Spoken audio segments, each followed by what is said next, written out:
Hello friends, नमस्कार। मेरा नाम शशिकला कनौजिया है और आप देख रहे हैं जोश लीगल नॉलेज। और इस वीडियो के अंदर हम यूपी रेवेन्यू कोड का एक इम्पॉर्टेंट आप क्वेश्चन बोल सकते हो जो एग्जाम में पूछा जाता है वो पढ़ेंगे। तो हम उसमें पढ़ेंगे describe mutation proceeding. Mutation proceeding मतलब उसके बारे में कि है क्या, इसके कुछ प्रोविजंस पढ़ेंगे और ये भी पढ़ेंगे कौन से म्यूटेशन प्रोसीडिंग इलीगल्स होते हैं। तो mutation of land is a change of title ownership from one person to another when a property is sold और ट्रांसफर्ड। म्यूटेशन का पहले मतलब होता है चेंजेस। म्यूटेशन मतलब चेंजेस, जैसे कि एक ए है, उसके पास प्रॉपर्टी तो उसने अपनी प्रॉपर्टी सेल आउट कर दी बी को, तो अब बी की वो प्रॉपर्टी होगी तो बी अपना उस पर कैसे रजिस्टर करवाएगा, उस पर नाम कैसे चेंज करवाएगा, तो उसे बोला जाता है म्यूटेशन। तो mutation of a land is change of title ownership from one person to another when a proceeding is sold और ट्रांसफर।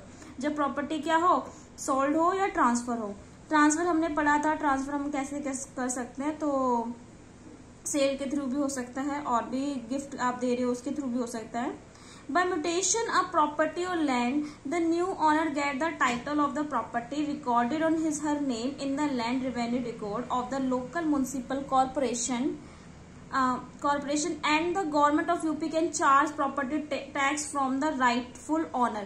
म्यूटेशन की जो प्रॉपर्टी होती है, जैसे कि आपने नाम चेंज करवा दिया, तो उसके बाद जो लोकल म्युनिसिपल कॉर्पोरेशन होती है वो उसको रिकॉर्ड कर लेगी, आपके नाम को, और क्या करेगी, और वो करेगी वो चार्ज फ्रेम करेगी, चार्ज लगाएगी उस प्रॉपर्टी को एज अ टैक्स जो राइटफुल ओनर अब उस प्रॉपर्टी का है।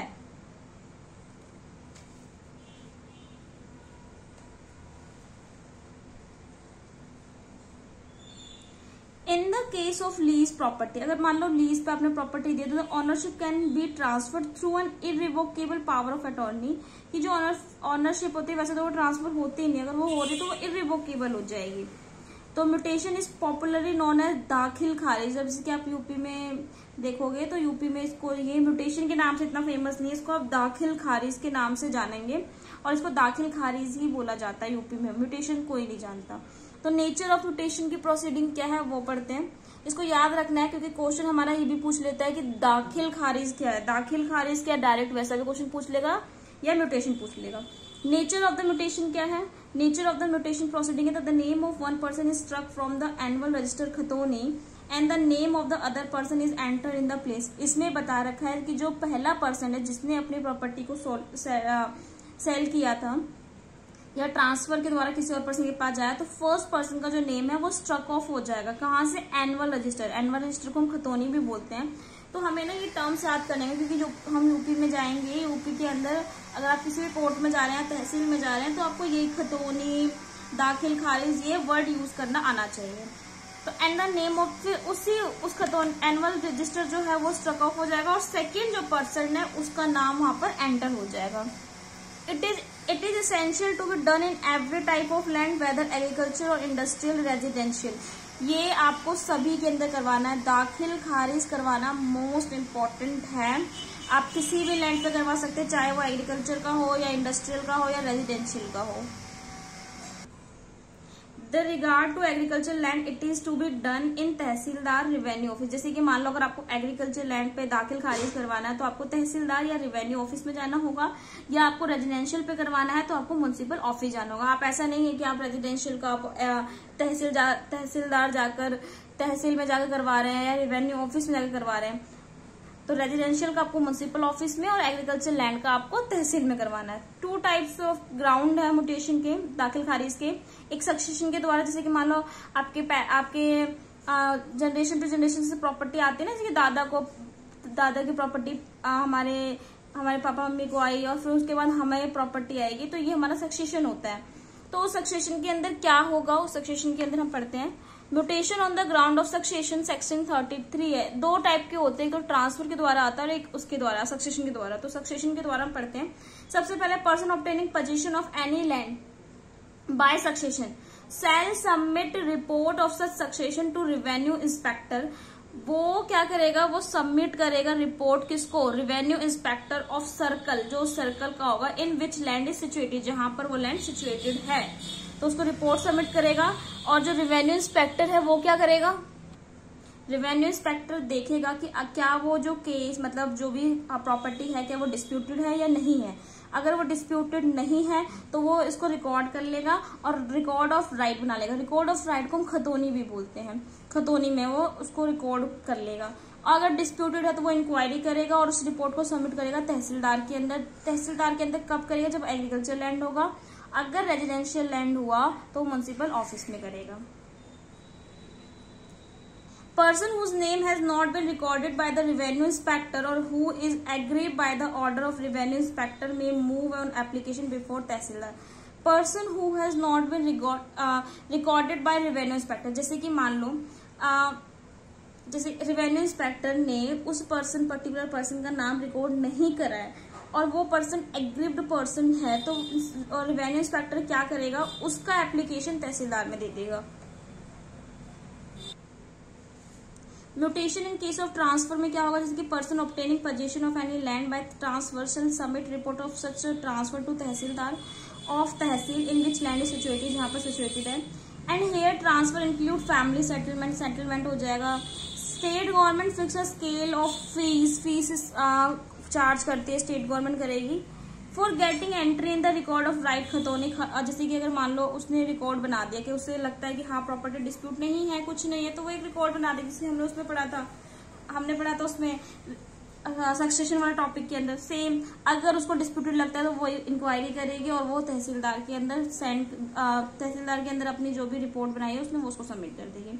For getting entry in the record of right खतौनी के अंदर आ जाएगा on the basis of transfer which is to be paid by person in whose favour record is made, और जिसके ऊपर रिकॉर्ड बनाया गया। जैसे कि मान लो बी, अभी हमने ए ने प्रॉपर्टी ट्रांसफर करी थी बी को, तो बी का नाम चढ़ गया, उसमें दाखिल खारिज हो गया, तो उस जो बी है वो क्या करेगा? वो पे करेगा पैसे जो स्टेट गवर्नमेंट फिक्स करती है। अब हम पढ़ेंगे प्रोसीजर, जैसे कि प्रोसीजर या म्यूटेशन के अंदर, दाखिल खारिज के अंदर in the case of succession और ट्रांसफर, जो सेक्शन 35 में बताया हुआ है।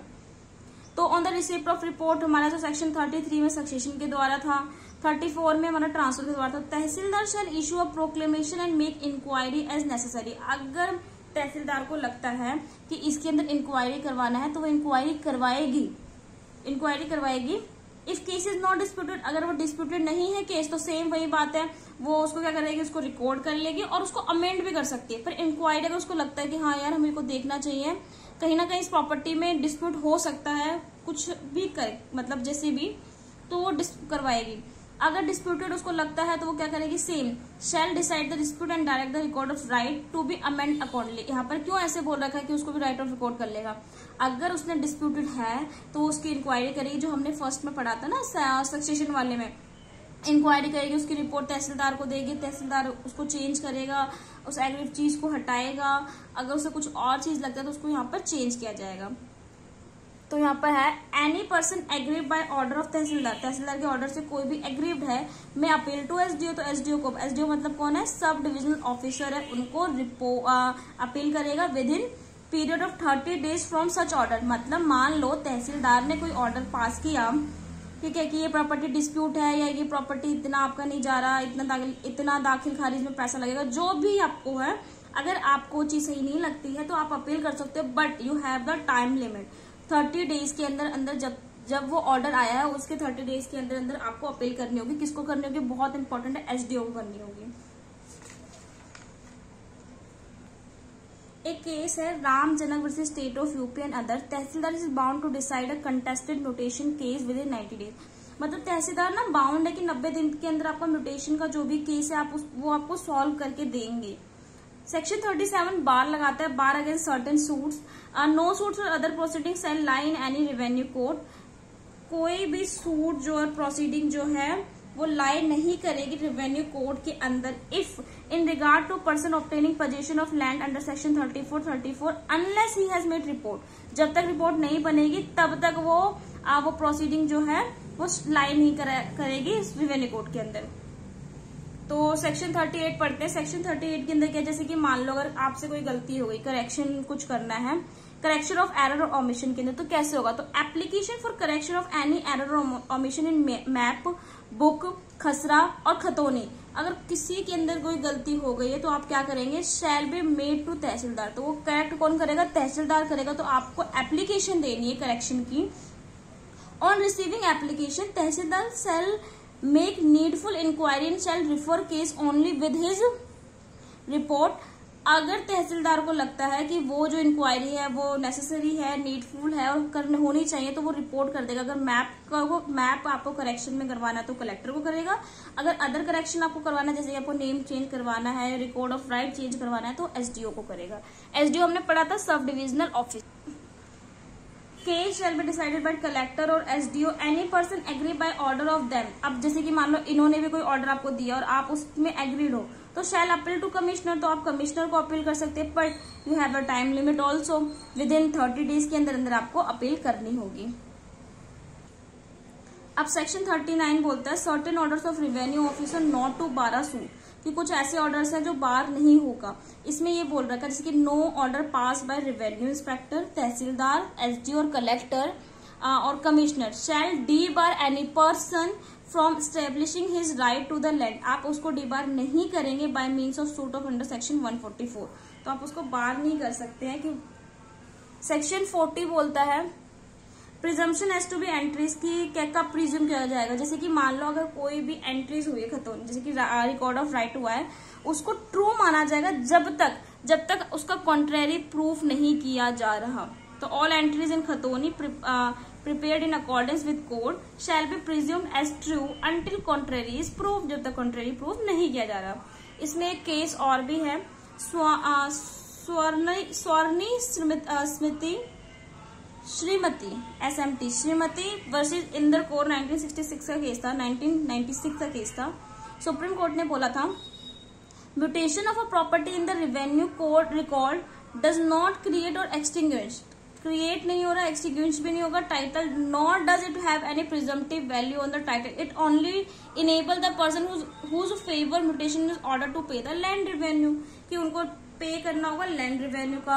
उसमें यही नहीं है कि म्यूटेशन ऑफ प्रॉपर्टी, यही नहीं है कि आपको बस ओनली आपका टाइटल क्रिएट कर दिया जा रहा है, आपका नेम चेंज कर दिया जा रहा है, आपको वैल्यू भी पे करनी होगी। तो आई होप आपको म्यूटेशन का टॉपिक समझ में आ गया होगा। अगर आपको मेरी वीडियो अच्छी लगी तो प्लीज इसे लाइक करिए, कमेंट करिए, शेयर करें, also subscribe my YouTube channel. Thank you.